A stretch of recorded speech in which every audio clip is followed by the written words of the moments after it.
మందమరి మండలంలో మంగళవారం కురిసిన అకాల వర్షానికి రైతులు కన్నీళ్లు మిగిల్చాయి. మండలంలో చాలా ప్రాంతాల్లో చేతికి అందివచ్చిన పంట భారీ వర్షానికి నీటమునగ్గా ధాన్యం కొనుగోలు కేంద్రాల్లో కళ్ళాల్లో ఉంచిన వడ్లు భారీ వర్షానికి కొట్టుకుపోయి రైతులకు తీవ్ర నష్టాన్ని మిగిల్చింది.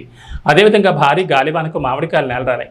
అకాల వర్షం కారణంగా నష్టపోయిన రైతులకు ప్రభుత్వం నష్టపరిహారం అందించి ఆదుకోవాలని, అదేవిధంగా తడిసిన ధాన్యాన్ని సైతం ప్రభుత్వం కొనుగోలు చేయాలని రైతులు ప్రజలు కోరుకుంటున్నారు.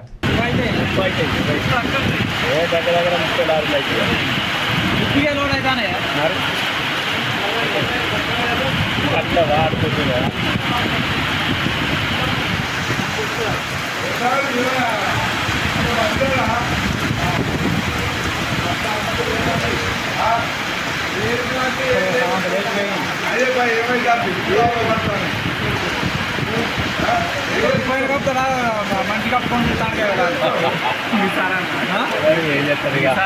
ఆగుతలేవు, ఉన్నది కానీ ఆగుతలేదు. వేసినట్లు అదే అది ఆగుతలేదు బాబు. చదిరేడు ఏం చెప్తారు, ఇద్దరుండి పట్టుకొని పంటలు పెడితే ఆగుతుంది.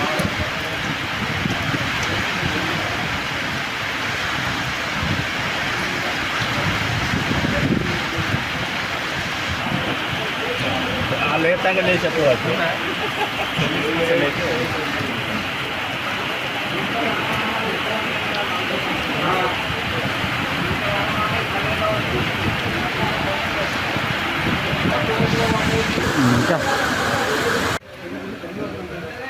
నా పేరు గుడి మల్లారెడ్డి, మా సారంగపల్లి గ్రామం, మందమరి మండల్, మంచిర్యాల జిల్లా.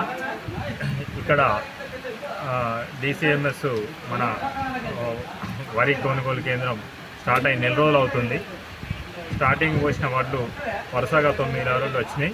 9 లారీల ధాన్యం మిల్లులకు చేరడం జరిగింది. ఇప్పుడు వారం రోజులు అవుతుంది. 2 లారీల ధాన్యాన్ని కాంటా చేయడం జరిగింది. వారం రోజుల నుంచి ఇక్కడ లారీ రావడం లేదు. అధికారులు ఎవరు పట్టించుకోవడం లేదు. రాజకీయ నాయకులు ఎవరు చూడడం లేదు. దయచేసి అధికారులు కానీ, రాజకీయ నాయకులు కానీ, మనకున్న ఎమ్మెల్యే గారు వివేక్ వెంకటస్వామి గారు కూడా ఒకసారి వచ్చి సందర్శన చేసి ఈ వడ్లనన్నిటినీ మిల్లులకు తరలించాలి. మళ్ళీ ఈరోజు వర్షం పడుతుంది. దాదాపు అంత మీరు చూస్తున్నారు, మొత్తం ధాన్యం అంతా తడిసిపోతుంది. కనీసం మమ్మల్ని పరామర్శించడం లేరు. ఇక్కడ ఒక టార్పాలిన్ కవర్లు కూడా పెట్టడం లేరు. ఇక్కడ అసలు వచ్చి చూసి దీన్ని ఏం చేసడం లేరు. మేము అందరు అధికారులకు కూడా ఫోన్లు చేయడం, అందరినీ రిక్వెస్ట్ చేయడం, అందరినీ కలెక్టర్ గారికి కూడా ఈ ఇన్ఫర్మేషన్ తీసుకుపోవడం జరిగింది. అయినా స్పందన లేదు.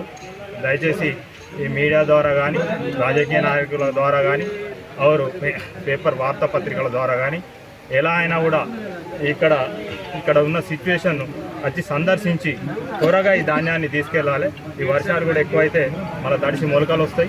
ఈ మొలకలు వచ్చిన ధాన్యాన్ని కూడా వెంటనే తరలించాలని రైతుల తరఫున కోరుతున్నాం.